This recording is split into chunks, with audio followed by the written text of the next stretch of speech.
Kannada hero Rishabh Shetty హీరోగా నటిస్తూ దర్శకత్వం వహిస్తున్న లేటెస్ట్ మూవీ 'కాంతార 1' గతంలో వచ్చిన చిత్రానికి ముందు భాగం అన్నమాట. ఈ ఏడాది అక్టోబర్ 2న థియేటర్‌లోకి ఈ మూవీని రిలీజ్ చేస్తామని ఇదివరకే ప్రకటించారు.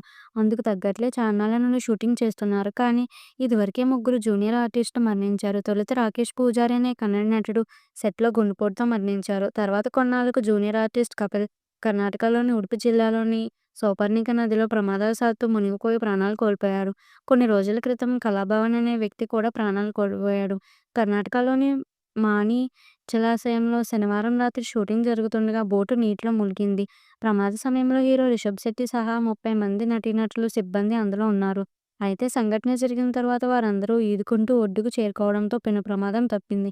కానీ షూటింగ్ సామగ్రి మొత్తం నీటిపాలైంది. అయితే చిత్రీకరణ మొదలైనప్పటి నుండి ఇలా వరుస ప్రమాదాలు జరుగుతుండడంతో సినిమాకు ఏమైనా శాపం పట్టుకుందా అని నెటిజన్లు, అభిమానులు మాట్లాడుకుంటున్నారు. షూటింగ్ పూర్తయ్యేలోపు ఇంకెన్ని జరుగుతాయో ఏంటో అని అనుకుంటున్నారు. మరిన్ని ఇంట్రెస్టింగ్ అప్డేట్స్ కోసం ప్లీజ్ డు సబ్స్క్రైబ్.